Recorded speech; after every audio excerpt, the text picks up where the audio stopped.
Psoriasis बढ़ता ही जा रहा है और नहीं समझ में आ रहा कि अब हमें क्या करना है, क्योंकि हमने बहुत सारे डॉक्टर्स को दिखा लिया, हम 10 साल 20 साल से डॉक्टर्स के ही चक्कर काट रहे हैं, बट सोल्यूशन नहीं मिल रहा। और इस बढ़ते हुए सोरासिस का करना क्या है और ये क्यों बढ़ रहा है despite taking all the treatments, ये विचार अक्सर हमारे दिमाग में घूमते रहते हैं और ये थॉट्स भी होते हैं जिसकी वजह से हम सोरासिस कभी ठीक ही नहीं कर पाते। नमस्कार, मैं डॉक्टर मेघा चतुर्वेदी आज आपको बताने आई हूँ कि पहले सोरासिस आपका क्यों बढ़ रहा है और अगर बढ़ रहा है तो आपको उसको कैसे कंट्रोल करना है।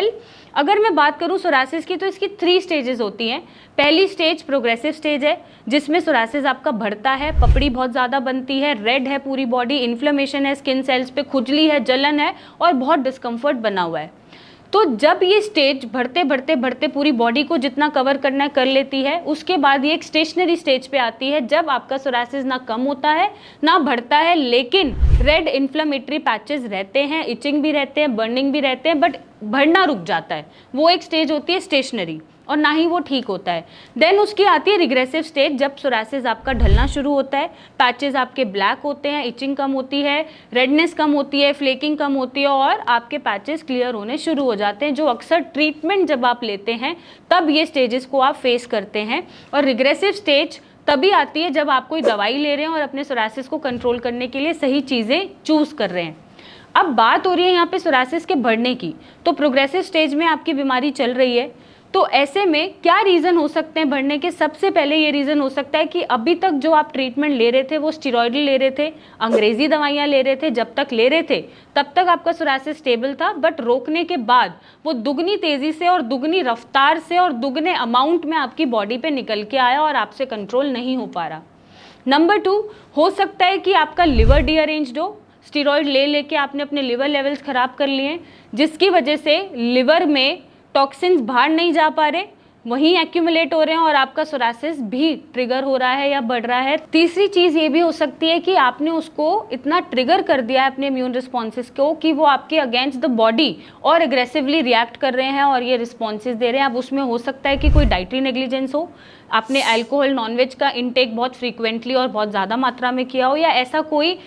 आपका इम्यून रिएक्शन हुआ हो या कोई बीमारी बीच में आई हो, जैसे टाइफॉइड है, कोई फीवर है, मलेरिया है। ऐसे रिस्पॉन्सेज में भी सोरासिस का रिलैप्स होना और प्रोग्रेसिवली बढ़ना बहुत नॉर्मल होता है, क्योंकि हमारे इम्यून रिस्पॉन्सेज ट्रिगर हो जाते हैं। और क्योंकि psoriasis auto immune related problem है तो इम्यूनिटी हमारी अगेंस्ट काम करना शुरू करती है, बैलेंस नहीं होती और वो रिजल्ट में स्किन को टारगेट करके पैचेस निकाल देती है। नंबर 4, हो सकता है कि आपने बहुत ज़्यादा स्ट्रेस ले लिया या आपकी लाइफ में कोई ऐसा स्ट्रेसफुल इंसिडेंट आया कि उसने आपके दिमाग को भी ऑक्यूपाई कर लिया,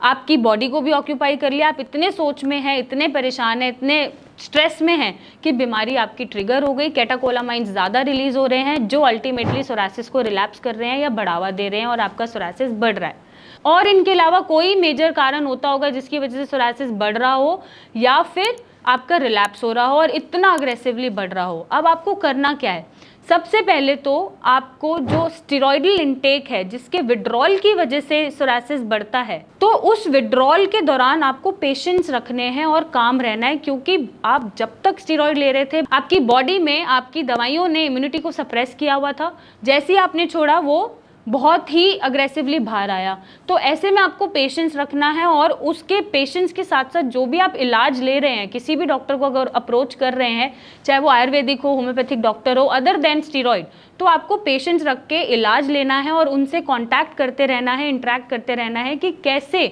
उनकी तकलीफ को वो डॉक्टर्स ठीक कर सकते हैं। अब इसमें पार्ट ऑफ मेडिसिन भी होता है, पार्ट्स ऑफ प्रोडक्ट भी होते हैं, स्किन केयर रेंज भी होती है और आपका डाइट मैनेजमेंट भी होता है। जो लाइफस्टाइल में आप शायद दिक्कतें कर रहे हैं खाने पीने में, वो भी कंट्रोल करना होता है, बट पेशेंस रखने ज़रूरी हैं। एक बार जब आपके स्टेरॉइड का जो इफ़ेक्ट है, जो सप्रेस्ड है आपकी बीमारी, वो बाहर निकल आएगी और वो ठीक होना शुरू हो जाएगी, तो आगे जाके ये रिलैप्स नहीं होगी, पहली चीज़। और अच्छा है उसी टाइम निकल के ठीक हो रही है, बट पेशेंस अगर आप रखेंगे, क्योंकि स्टेरॉइड छोड़ने की वजह से प्रॉब्लम आती है। आपको लगता है कि जो ट्रीटमेंट हमने बदला उसकी वजह से आ रही है, बट नहीं। जब भी आप स्टेरॉइड का इंटेक कम करते हैं या उसे छोड़ते हैं, आपकी बीमारी शरीर पे बाहर निकलती है, क्योंकि अब आप अपनी इम्यूनिटी को सप्रेस नहीं कर रहे हैं। दूसरा, आपको क्या करना है बढ़ते हुए सोरासिस में, जैसा मैंने बोला, राइट ट्रीटमेंट वो आपकी चॉइस है, आपको कौन सा लेना है, right management of diet, lifestyle, साथ में पेशेंस रखने हैं, और आप चाहें तो कुछ सूदिंग चीज़ें, जैसे आप कोकोनट ऑयल लगा सकते हैं कैम्फर डाल के, आप चाहे तो नीम की पत्तियां डाल के पानी में नहा सकते हैं, आप चाहे तो सिया के प्रोडक्ट्स यूज़ कर सकते हैं जिसमें बॉडी वॉश है, लोशन है, ऑयल है, जो एटलीस्ट आपकी रेडनेस और इचिंग को कंट्रोल करेगा, इन्फ्लेमेशन को कंट्रोल करेगा, और आपकी स्किन केयर रेंज वो है जो आपकी स्किन को प्रोटेक्ट करेगी और आपका जो डिस्कम्फर्ट बन रहा है उसको ईज आउट करेगी। और इसके साथ साथ सही अप्रोच टू द लाइफस्टाइल है, स्ट्रेस कम लेना। आप जितना स्ट्रेस नहीं लेंगे, जितने पेशेंट रहेंगे, उतना ही जल्दी आपकी जो प्रोग्रेसिव स्टेज है वो रिग्रेसिव स्टेज पे आना शुरू करेगी और आपका सोरासिस ठीक होना शुरू हो जाएगा। और अगर नहीं हो रहा है तो आप नीचे दिए गए नंबर पे मेरी टीम से बात कर सकते हैं, मुझसे मिलने आ सकते हैं और अपने सोरासिस को ठीक कर सकते हैं। Till then, thank you and take care.